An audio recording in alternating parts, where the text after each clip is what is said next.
तारण जर विश्वासाने आणि देवाच्या कृपेने आहे, तर मग नियमशास्त्र कशासाठी देण्यात आलं? पवित्र शास्त्र सांगतं की तुमचं तारण कृपेने विश्वासाच्या द्वारे झालेलं आहे. म्हणजे आपल्या पापाची क्षमा किंवा तारण हे धर्मकर्म करून काहीतरी करून नाही, तर जे प्रभू येशूने केलेलं आहे त्याच्यावर विश्वास ठेवून होत असतो. धर्म माणसाला करायला लावतो, हे करा ते करू नका. पण तारण शास्त्र सुवार्ता ही आहे की आपण काही करायची गरज नाही, जे करायला पाहिजे ते सर्व त्याने करून ठेवलेलं आहे. ते आपण समजून त्याच्यावर विश्वास ठेवू, ते स्वीकारायचं आहे. तर रोमकरासपत्राचा अभ्यास करत असताना आपण 3ऱ्या अध्यायात पोहोचलो आहोत. आणि ह्या संदेश मालिकेचं नाव आहे जीवनाकडे प्रवास. आणि आजचा विषय आहे नियमशास्त्राचा उद्देश किंवा नियमशास्त्र कशासाठी. आणि शास्त्रभाग आहे रोमकरासपत्र 3:19 आणि 20. रोमन्स 3:19-20. आता रोमकरासपत्र हे विशेषतः सुवार्तेविषयीचं पत्र आहे की सुवार्ता काय आहे. आणि हे जर आपल्याला समजायचं असेल की येशू ख्रिस्ताची सुवार्ता काय आहे, तर ते कोणत्या 2ऱ्या-3ऱ्या पुस्तकात नसून रोमकरासपत्रात ती सविस्तरपणे सांगितलेली आहे. आणि म्हणून पाऊल म्हणतो की मला सुवार्तेची लाज वाटत नाही, कारण प्रत्येक विश्वास ठेवणाऱ्याला ती तारण होण्यासाठी देवाचं सामर्थ्य तिच्यात आहे.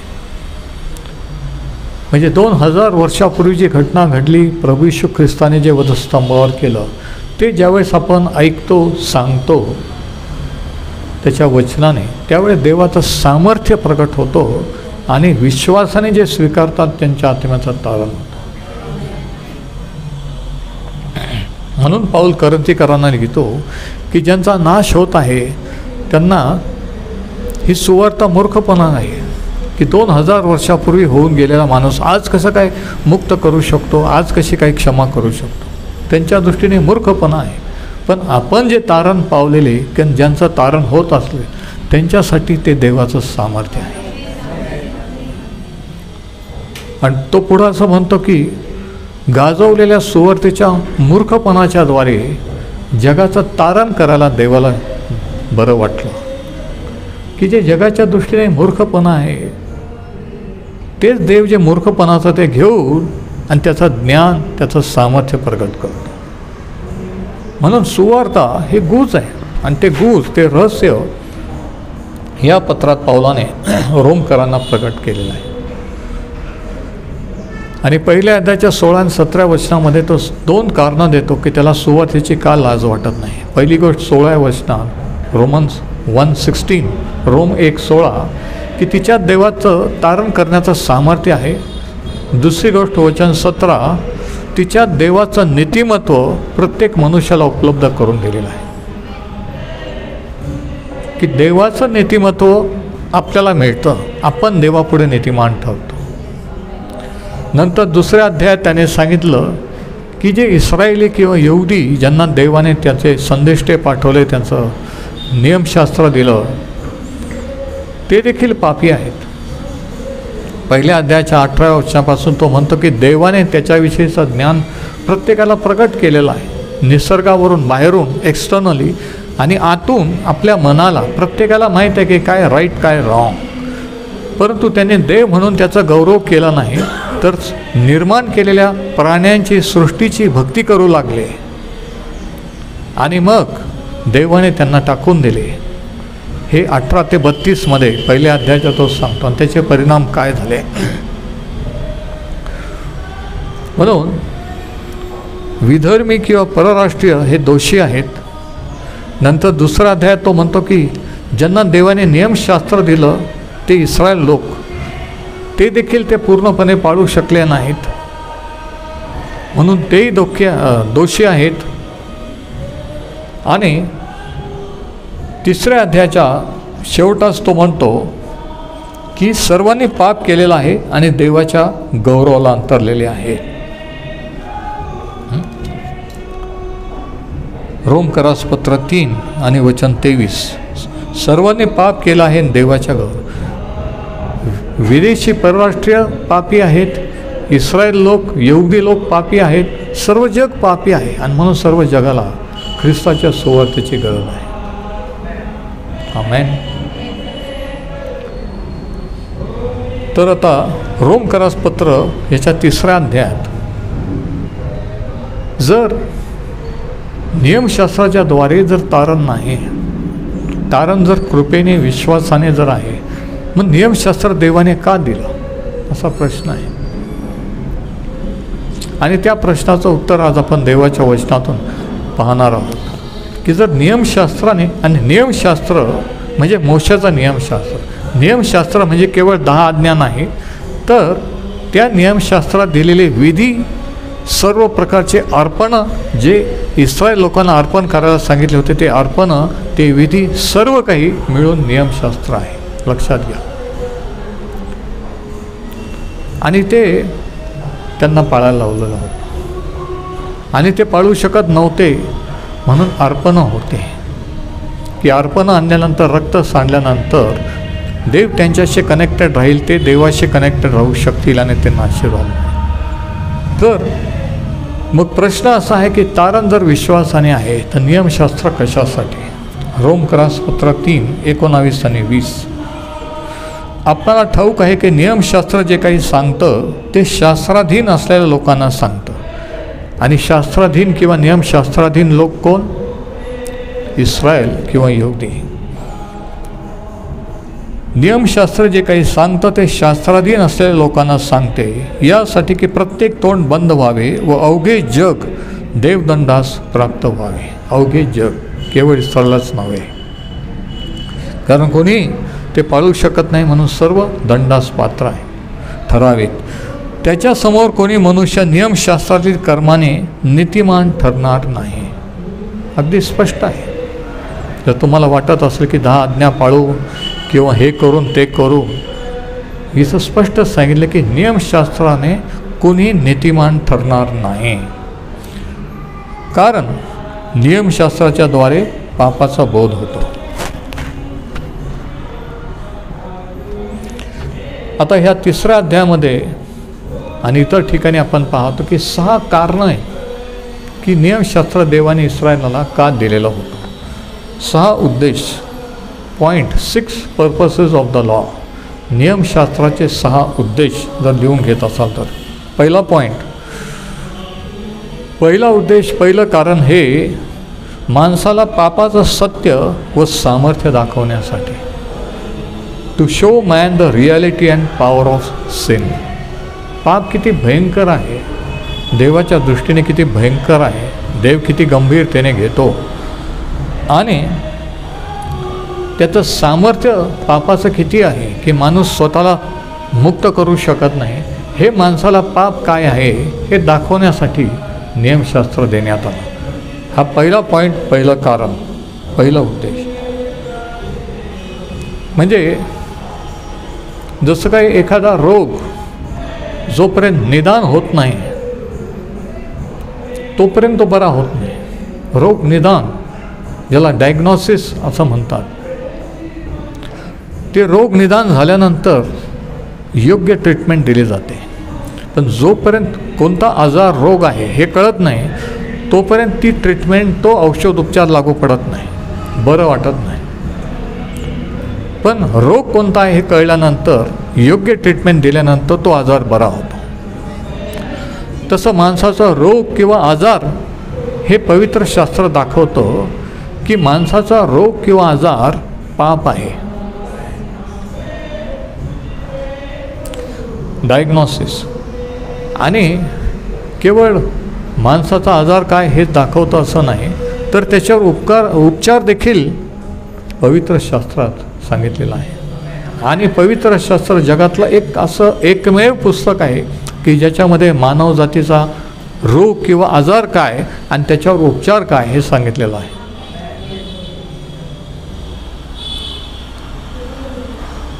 म्हणजे तारण होण्यासाठी, पापांची क्षमा होऊन देवाशी समेट होण्यासाठी, देवाबरोबर जोडल्या जाण्यासाठी अगोदर माणसाला हे कळलं पाहिजे की मी पापी आहे, ह्याची जाणीव झाली पाहिजे.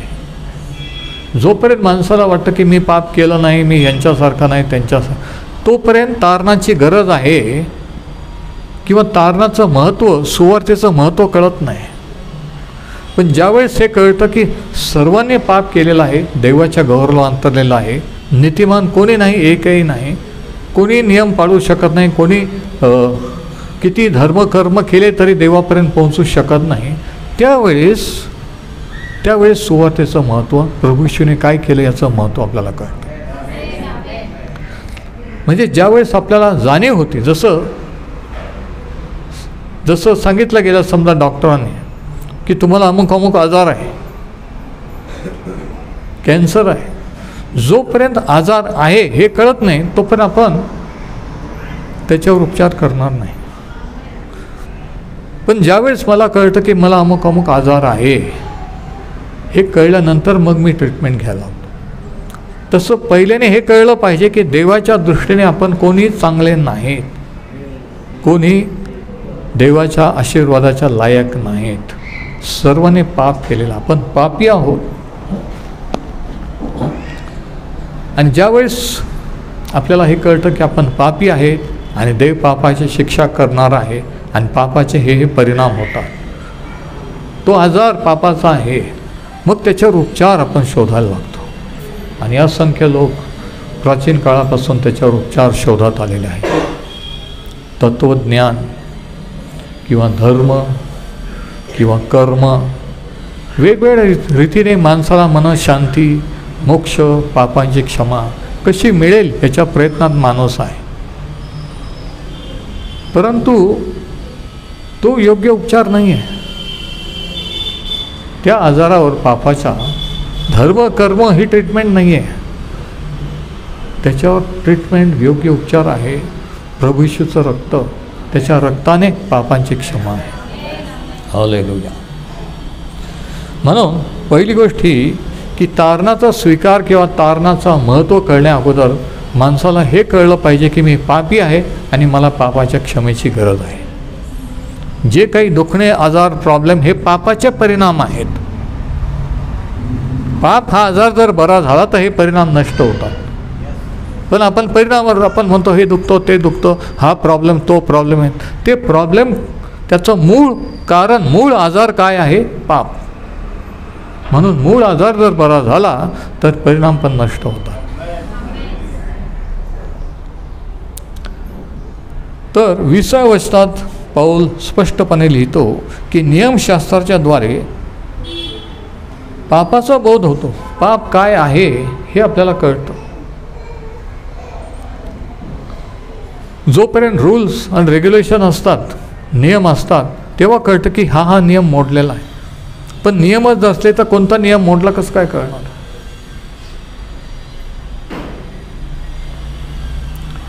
म्हणजे आपण पापी असल्यामुळे काय योग्य आहे हे प्रत्येकाला माहीत आहे, परंतु आपण ते करत नाही. उलट जे चुकीचं आहे, योग्य नाही, ते आपल्याद्वारे होतं आणि आपल्याला माहीत असतं याचे परिणाम काय होणार आहे. याचा अर्थ की आपण पापी आहोत म्हणून.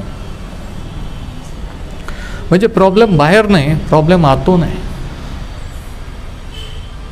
आपण कोणत्या घरात, कोणत्या समाजात, कोणत्या वातावरणात राहतो, बाहेरचा प्रॉब्लेम नाही आहे, बाहेरचा आहे. पण मेन प्रॉब्लेम आतून आहे, माणसाचं मन, माणसाचं अंतःकरण. आणि एकमेव सोल्युशन, एकमेव उपाय आहे प्रभू येशूची सुवार्ता. आता याच्याविषयी पौल काय लिहितो आपण जरा वाचू. की आपल्याला वाटतं चांगलं ते करावं पण आपल्या हातून होत नाही. रोमकरास पत्र 7वा अध्याय 7वं वचन. तर मग काय म्हणावे, नियमशास्त्र पाप आहे का? असे अगदी नाही. तरी पापाची ओळख नियमशास्त्रा वाचून कशानेही मला झाली नसते. तो म्हणतो नियमशास्त्र दिलं म्हणून मला कळलं की चोरी करू नको हे देवाच्या दृष्टीने पाप आहे, व्यभिचार करू नको हे पाप. जेव्हा देवाने सांगितलं हे करू नको, नियम दिला, तेव्हा कळलं की हे रॉंग आहे. म्हणजे काय रॉंग आहे, काय चुकीचं आहे हे कळण्यासाठी नियमशास्त्र दिलं. आमेन. नंतर 12 ते 13, रोमकरास 7 वचन 12 ते 13. तरी पण नियमशास्त्र पवित्र आहे आणि आज्ञा पवित्र, यथा न्याय व उत्तम आहे. नियमशास्त्रात काही फॉल्ट नाही, दोष नाही आहे, ते पवित्र आहे, देवापासून देण्यात आलेले आहे. वचन 13, तर मग जे उत्तम ते मला मरण असे झाले काय? असे अगदी नाही. पाप ते पाप असे दिसावे म्हणून जे उत्तम त्याचे योग्य मला मरणास कारण झाले, यासाठी की आज्ञेच्या योग्य पाप पराकाष्ठेचे पापिष्ट व्हावे. म्हणजे पाप देवाच्या दृष्टीने किती भयंकर आहे हे मला दिसावे, कळावे म्हणून देवाने नियमशास्त्र दिलं, म्हणून ते आज्ञा दिल्या. हे पहिलं कारण, पहिला उद्देश की पापाची सत्यता आणि पापाचं सामर्थ्य दाखवण्यासाठी. दुसरा उद्देश, दुसरं कारण नियमशास्त्र देण्याचं, रोमकरासपत्र 7वा अध्याय आणि 18व्या वचनापासून आपण वाचूया. ह्याच्यामध्ये दुसरा उद्देश नियमशास्त्र देवाने का दिलं हेच सांगितलेलं आहे. रोमकरासपत्र 7 आणि वचन 18, कारण मला ठाऊक आहे की माझ्या ठाई म्हणजे माझ्या देह स्वभावात काही चांगले वसत नाही. इच्छा करणे मला होते पण साधू करणे होत नाही. चांगलं ते करावं असं वाटतं पण ते मी करू शकत नाही. जे चांगले करावे असे मला वाटते ते मी करीत नाही, तर करावे असे वाटत नाही असे जे वाईट ते मी करतो. आता प्रॉब्लेम काय आहे नेमका हे पाऊल या ठिकाणी सांगत आहे. वचन 20, जे करावेसे वाटत नाही ते जर मी करतो तर ते कर्म मी करतो असे नव्हे, तर माझ्या ठाई वसणारे पाप करते. का बरं असं होतं? तो म्हणतो की मला वाटतं चांगलं ते करावं पण होत नाही, वाईट होतं. मला माहीत आहे ते वाईट आहे, रॉंग आहे, तरी पण मी ते करतो. का? तो म्हणतो कारण माझ्या ठाई जे पाप आहे ते, माझ्या ठाई पापी स्वभाव आहे म्हणून. आणि हे आपल्याही बाबतीत सत्य आहे, नाही का? किती वेळेस आपण ठरवतो मी असं करणार नाही, मी तसं बोलणार नाही, पण आपण करतो, आपल्याकडून ते होतं. कारण का? कारण आपण पापी आहोत म्हणून. सर्वांनी पाप केला देवाच्या गौरवांतर्गत. पाप करतो म्हणून पापी नाही, पापी आहोत म्हणून पाप करतो. जन्मापासून विचाराने कृतीने मनुष्य पापी आहे, हे पवित्र शास्त्र सांगतं. माणसाचा सर्वात मोठा प्रॉब्लेम आहे पाप, आणि देवाचा सर्वात मोठा उपाय आहे प्रभू येशूच्या द्वारे पापांची क्षमा. तर वचन 21, जो मी साधू कर्म करू पाहणारा त्या मला हाच नियम आढळतो की वाईट ते पुढे येते. माझे अंतस्थ जे आहे ते देवाच्या नियमशास्त्रामुळे हर्ष करीते, तरी माझ्या अवयवात मला एक नियम, निराळाच नियम दिसतो. तो माझ्या मनातल्या नियमाबरोबर लढून मला कैद करतो आणि माझ्या अवयवातील पापाच्या नियमाच्या स्वाधीन करतो. पाऊल या ठिकाणी म्हणतो की मला माहीत आहे की जे चुकीचं आहे, पण ते करण्याचं सामर्थ्य माझ्या ठाई नाही आहे, माझ्याकडून ते होत नाही, मी किती प्रयत्न केला आहे. म्हणून मला माझ्यामध्ये एक नियम आढळतो की चांगलं करायला गेलं की वाईटच होतं, आपोआप वाईटच होतं. तो म्हणतो हा माझा प्रॉब्लेम आहे, आणि हा आपला प्रत्येकाचा प्रॉब्लेम आहे की आपण चांगलं करण्याचा, वागण्याचा, धर्म कर्म करण्याचा प्रयत्न करतो. ख्रिस्ती धर्म कर्म देखील ज्यावेळेस माझं दृढीकरण झालं 15 वर्षाचा असताना, थोडं शास्त्राबद्दल ज्यावेळेस माहिती व्हायला, तेव्हा असं वाटलं की दृढीकरण झाल्यानंतर हा विधी केल्यानंतर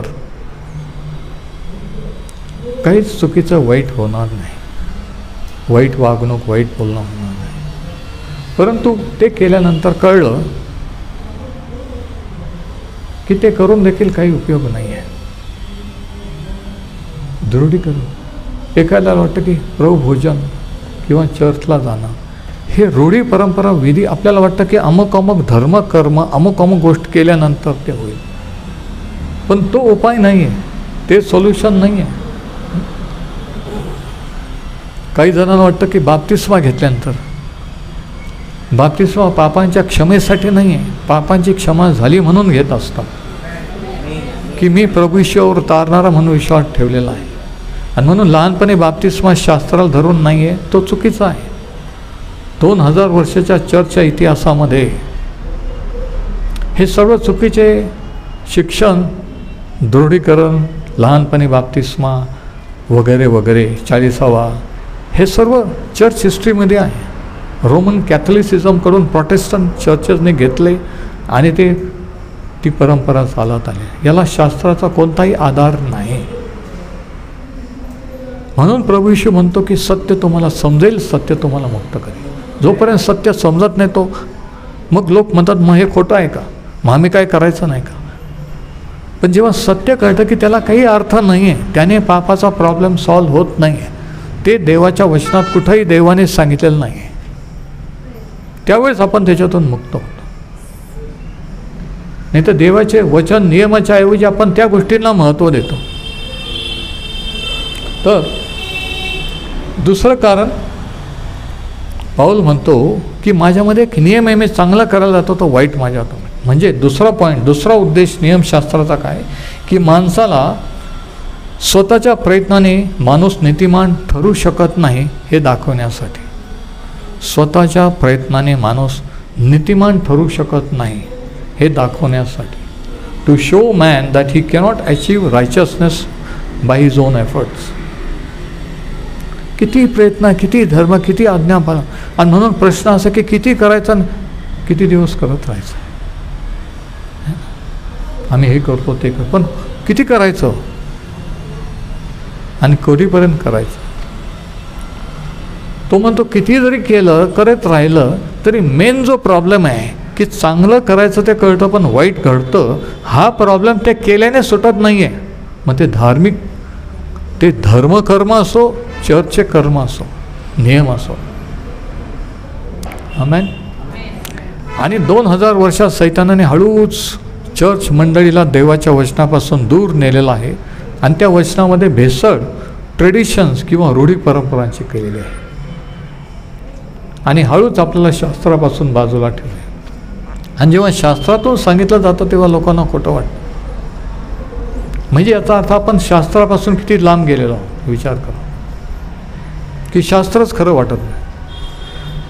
म्हणजे धर्माचे नियम, चर्चचे नियम, माणसाचे नियम इतके डोक्यात फिट झालेले की ते खरं ते असं वाटतं की नाही हे केलंच पाहिजे, ह्यानेच होणार. आणि ह्या बंधनात मानव जात आहे. धर्म माणसाला बंधनात टाकतो. धर्म म्हणजे काय? देवप्राप्तीसाठी जे आपण कर्म करतो, जे करतो त्याला म्हणतात धर्म. आणि तारण म्हणजे काय? देवाने जे आपल्यासाठी, प्रभू येशू ख्रिस्ताने जे आपल्यासाठी केलेलं आहे ते म्हणजे तारण. इतकं सिंपल, सरळ, सोपं आहे. याच्यात काय कोणतं PhD किंवा ग्रॅज्युएशन करण्याची गरज नाही आहे. इतकं सरळ सोपं आहे.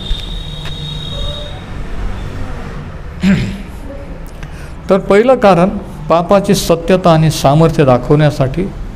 दुसरं कारण किंवा दुसरा उद्देश स्वतःच्या प्रयत्नाने माणूस नीतिमान ठरू शकत नाही हे दाखवण्यासाठी. तिसरं कारण गलतीकरास पत्र 3 अध्याय आणि याच्या 24व्या अध्यायात आपल्याला 24व्या वचनात आपल्याला आढळतं. गलेशियन्स 3:24, गलती 3:24. आणि इथं पाऊल असं लिहितो, आणि हा तिसरा उद्देश आहे, नियमशास्त्र का दिलं. आपला विषय काय चाललेला आहे? नियमशास्त्राने जर तारण नाही तर देवाने हे नियमशास्त्र का दिलं, याचे कारण आपण पाहतो. तिसरं कारण, आपण विश्वासाने नीतिमान ठरावे म्हणून. कशाने? आपण विश्वासाने नीतिमान ठरावे म्हणून नियमशास्त्र आपल्याला ख्रिस्ताकडे पोहोचवणारे बालरक्षक होते.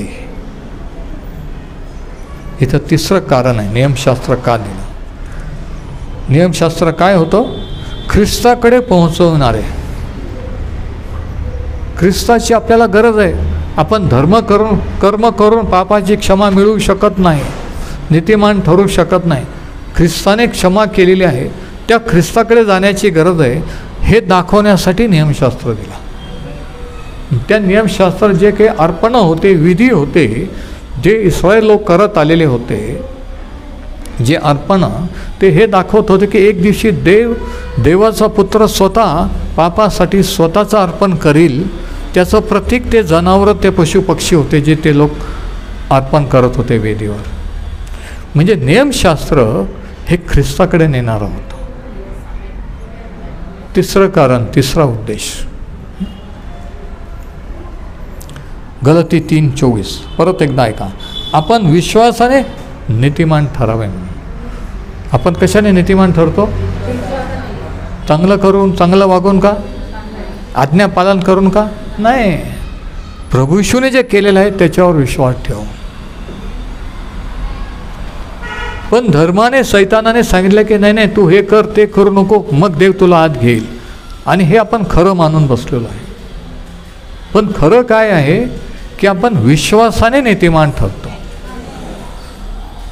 म्हणून नियमशास्त्र आपल्याला ख्रिस्ताकडे पोहोचणारे बालरक्षक होते. आता बालरक्षक, त्या काळामध्ये बालरक्षक म्हणजे राजे महाराजे मोठ्या मुलांचे लहान लेकरं सांभाळायला नौकर असत. आणि ते नौकर त्या लहान मुलांना सांभाळताना काय राईट काय रॉंग हे शिकवत असत. त्यांना त्यांचे जे शिक्षक त्यांना ते शाळेत घेऊन जात होते शिक्षकांकडे. तसं नियमशास्त्र तो म्हणतो बालरक्षक होतं. म्हणजे नियमशास्त्र आपल्याला आपला शिक्षक जो प्रभू येशू ख्रिस्त याच्याकडे नेणारे आहे. सगळं शिक्षण बालरक्षक सांभाळणारे ते लोक देत नव्हते लेकरांना, पण जेवढं आवश्यक आहे तेवढं सांगत होते आणि त्यांना शाळेत नेत होते, त्यांना शिक्षकाकडे नेत होते. तसं नियमशास्त्र आपल्याला सगळं काही सांगत नाही, पण काय राईट काय रॉंग, देवाला काय आवडतं काय आवडत नाही, काय पाप आहे हे सांगतं आणि मग आपल्याला ख्रिस्ताची गरज आहे हे दाखवतं. म्हणून नियमशास्त्र दिलं.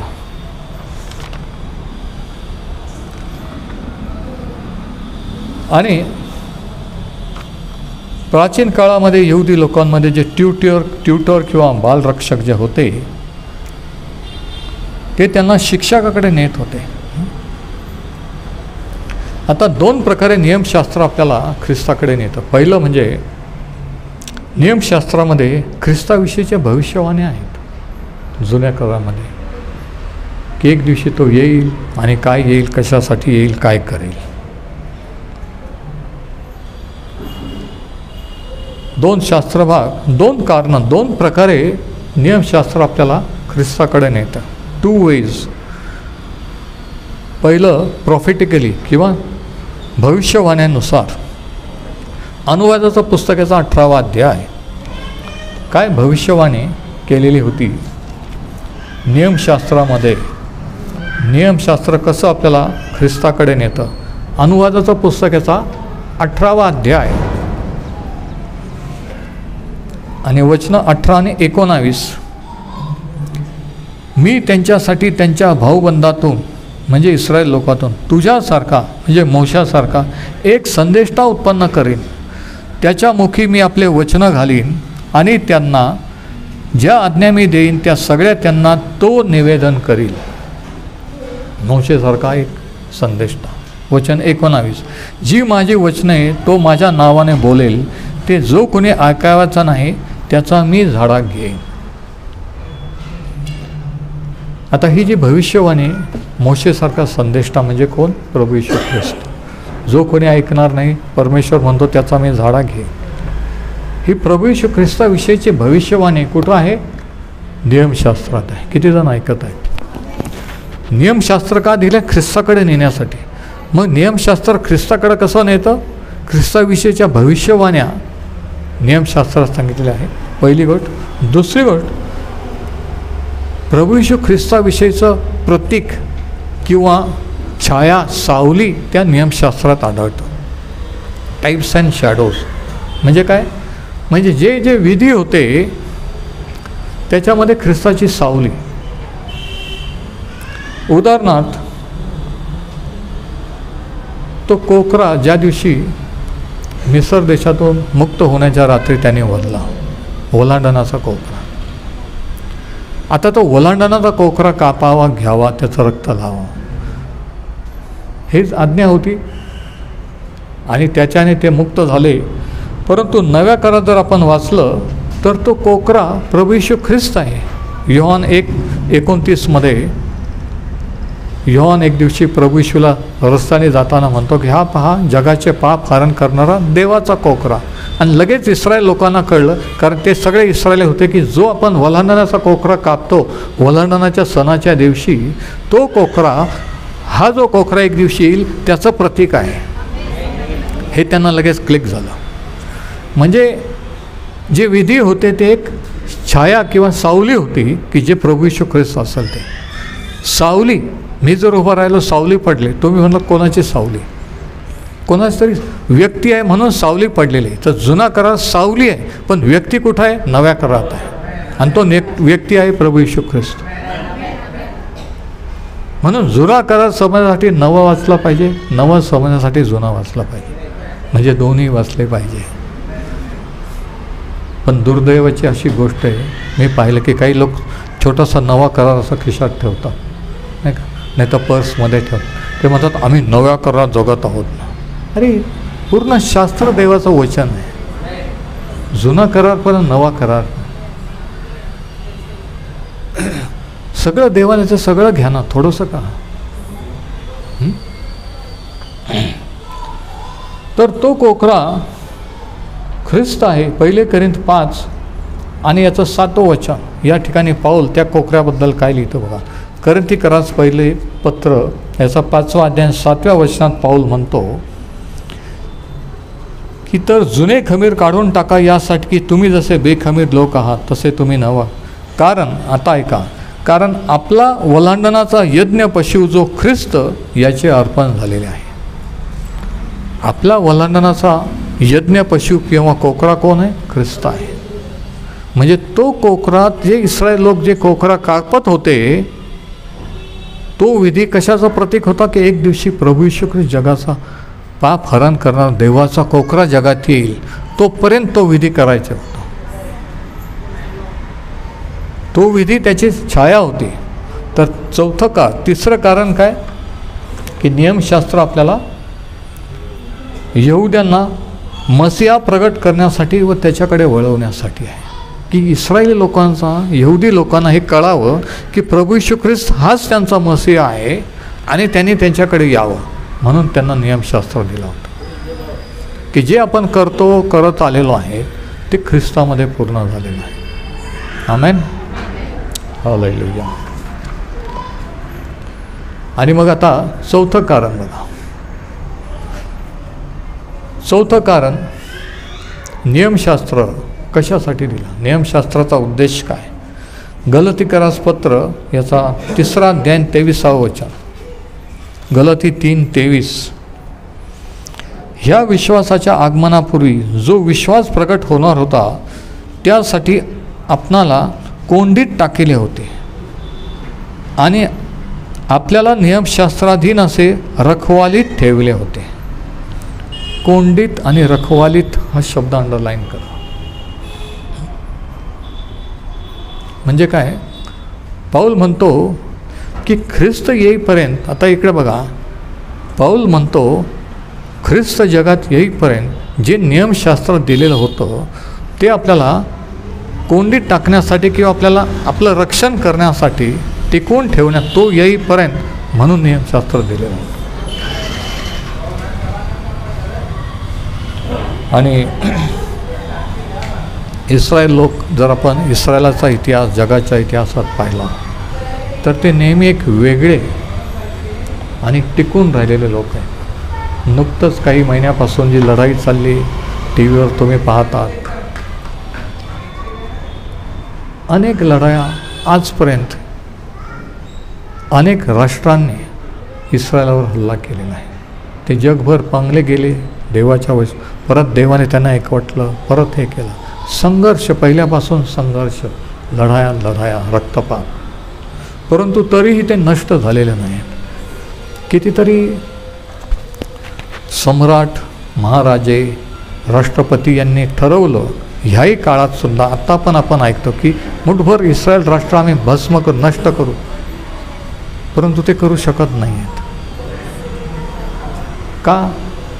कारण ते देवाचे निवडलेले लोक आहेत. कारण देवाचा उद्देश त्या लोकांसाठी, त्या राष्ट्रासाठी आहे, म्हणून देवाने त्यांना टिकवलेलं आहे. म्हणून पाऊल म्हणतो चौथं कारण किंवा चौथा उद्देश नियमशास्त्र देण्यासाठी की इस्रायल राष्ट्राला राष्ट्र म्हणून, देश म्हणून टिकवण्यासाठी. पॉईंट किती जणांचं लक्ष आहे. आणि ह्याविषयीची भविष्यवाणी होती. हे अत्यंत महत्त्वाचं आहे, लक्षात घ्या. कारण हे जर समजलं तर इथून पुढे आपण रोमकरास पत्रात काही पाहू, ह्या गोष्टी समजतील. मग याची लिंक पुढे आहे. गणनाचं पुस्तक नंबर्स 23:9. गणनाचं पुस्तक याचा 23वा अध्याय 9व्या वचनात इस्रायलाबद्दलची भविष्यवाणी करण्यात आलेली होती. आणि त्यावेळेस त्या भविष्यवाणीत इस्रायलाबद्दल काय म्हटलं बघा. भला नावाच्या संदेष्टाने गणना 23:9. गणना 23:9. ज्यांच्याजवळ शास्त्र आहे त्यांनी शास्त्रात बघायचं, ज्यांच्याजवळ नाही त्यांनी इकडे लक्ष द्या.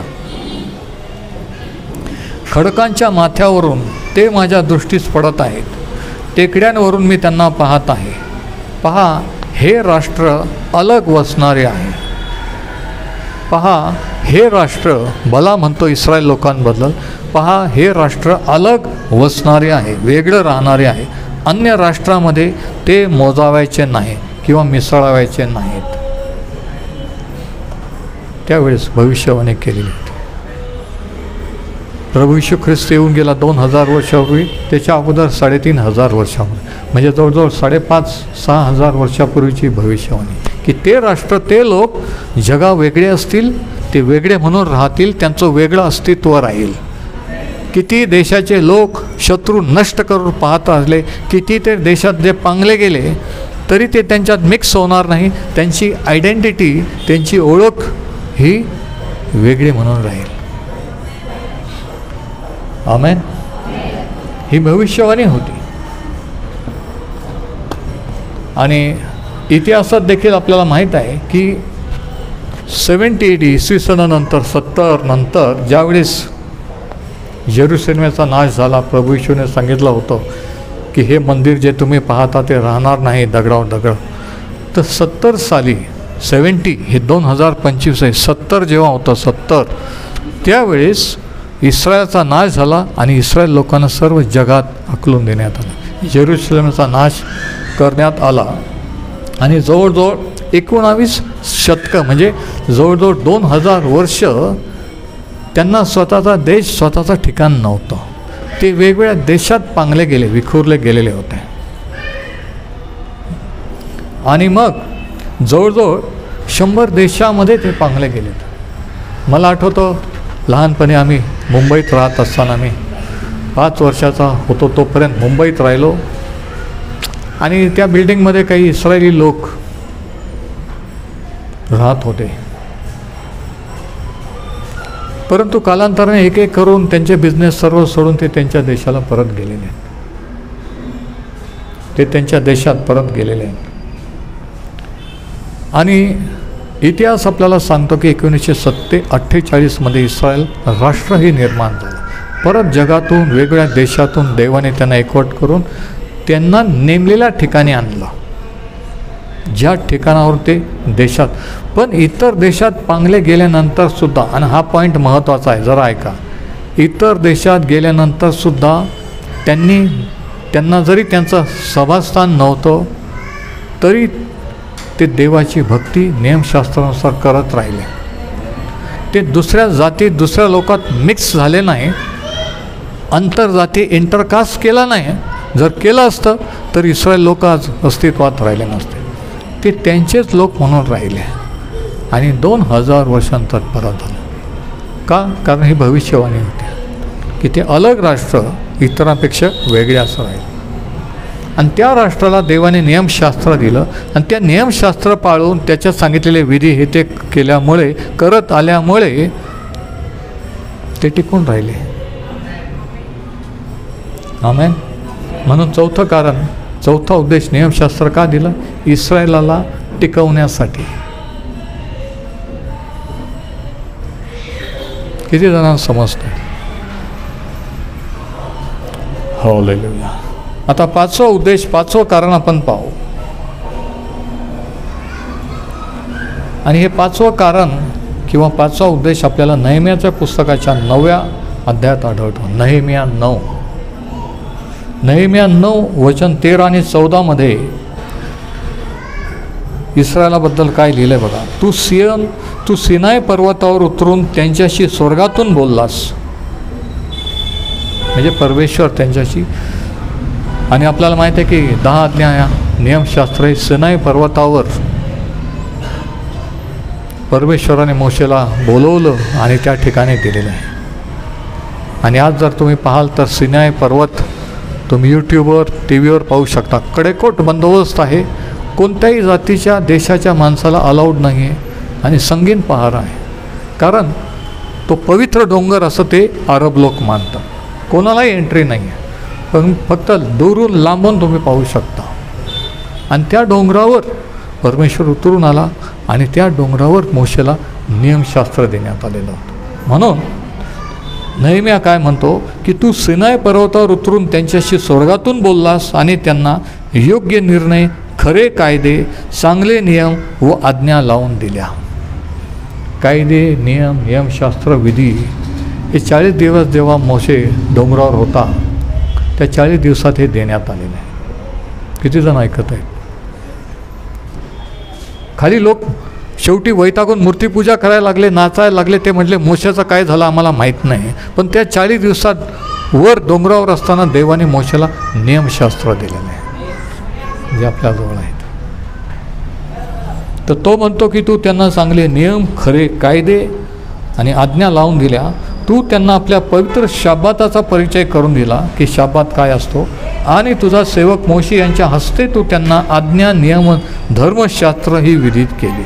बघा, मोशेच्या द्वारे ही विधित केली.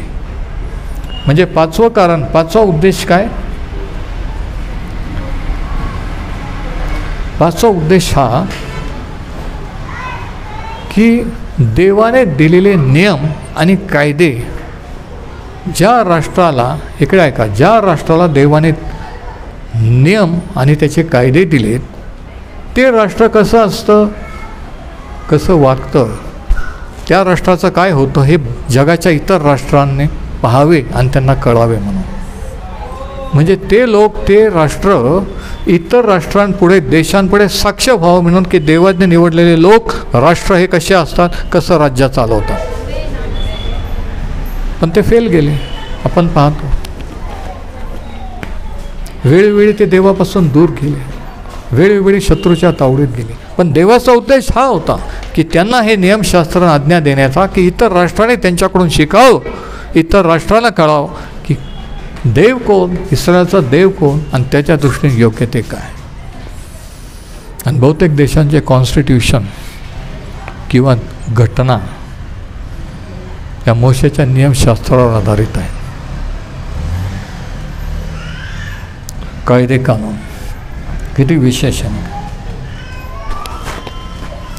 की एक नमुना म्हणून देवाने त्या इस्रायलला ठेवलं, की एक पॅटर्न, की दुसऱ्या राष्ट्रांपुढे हे राष्ट्र इस्रायल एक उदाहरण असं असेल म्हणून त्यांना ठेवलेलं होतं. आमेन.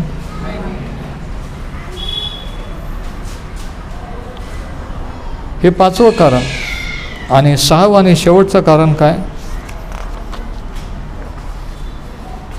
स्तोत्र 1 आणि वचन 1 ते 3 याच्यामध्ये सहावा उद्देश आणि सहावं कारण आपल्याला आढळतं.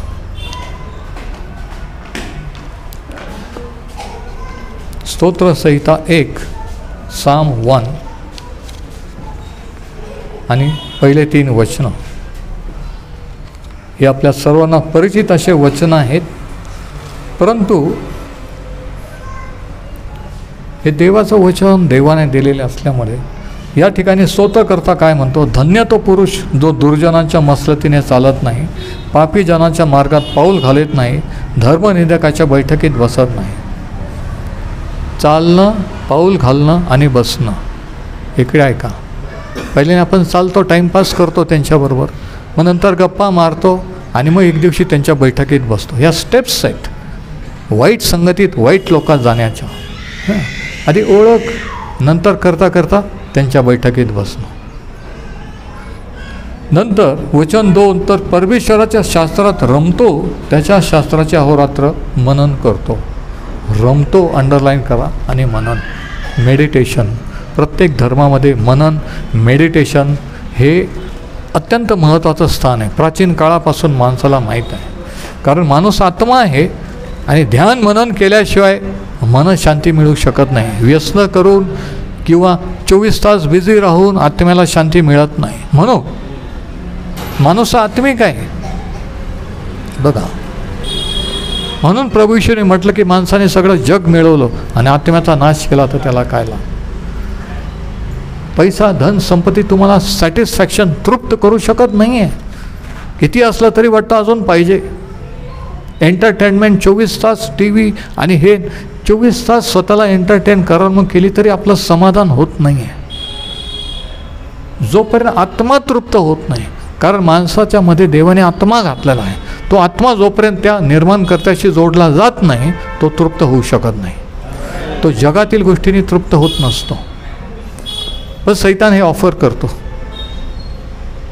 हालेलुया. तर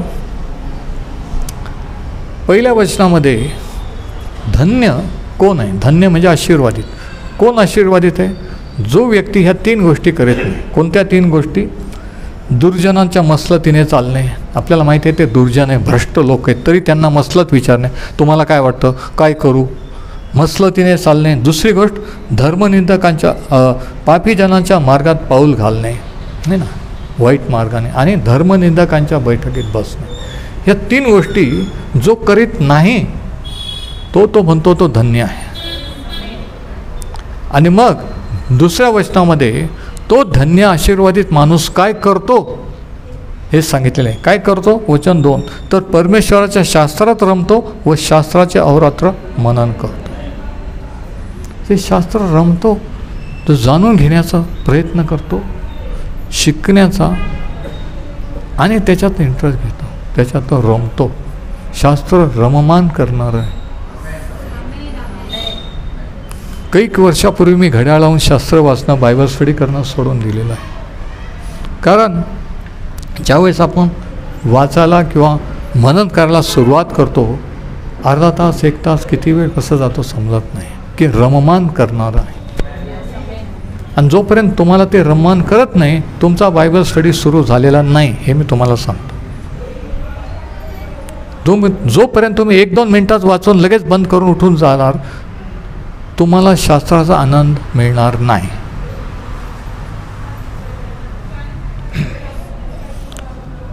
तर ह्या 2 गोष्टी जो करतो, रमणे आणि मनन करणे, मेडिटेशन. पहिल्या वचनात काय करत नाही, दुसऱ्या वचनात काय करतो, त्याच्यावर धन्यता, आशीर्वाद अवलंबून आहे. आणि मग त्याचा परिणाम काय होईल? वचन 3 सांगितलं, जे झाड पाण्याच्या प्रवाहाजवळ लावलेले असते, जे आपल्या सीझनमध्ये फळ देते, ज्याची पानं कोमत नाहीत, अशा झाडासारखा तो आहे. पाण्याच्या प्रवाहात लावलेलं झाड, किती घाण पाणी जरी वाहत असलं तरी आजूबाजूचे झाडं असतात ते हिरवेगार टवटवीत असतात, नाही का? मग ते कोणतेही झाडं असू द्या, का? कारण पाण्याच्या जवळ आहे. तर जो देवाच्या सानिध्यात, देवाच्या वचनात आहे, तो किती कमी शिकलेला असो, किती लहान मोठ्या घरात कोणतंही काम धंदा करत असतो, तो हिरवागार टवटवीत असतो, पाण्याच्या प्रवाहाजवळ लावलेल्या झाडासारखं. नंतर जे काही तो हाती घेतो ते सिद्धीस जाते. एका शब्दात सांगायचं म्हणजे, एका वाक्यात, सक्सेस, यश. जे काही हाती घेतो तो सक्सेस जातो, कधी फेल जातच नाही. हे केलं, बुडीत खात्यात गेला, दुसरं काहीतरी धंदा सुरू केला, तो बुडाला, तिसरं काम केलं, तर असं नाही होत. जो देवाच्या वचनात रममान होतो तो जे काही काम हाती घेईल त्याच्या सिद्धीस जातो. म्हणजे काय? सक्सेस, यश हे परमेश्वराकडून आहे.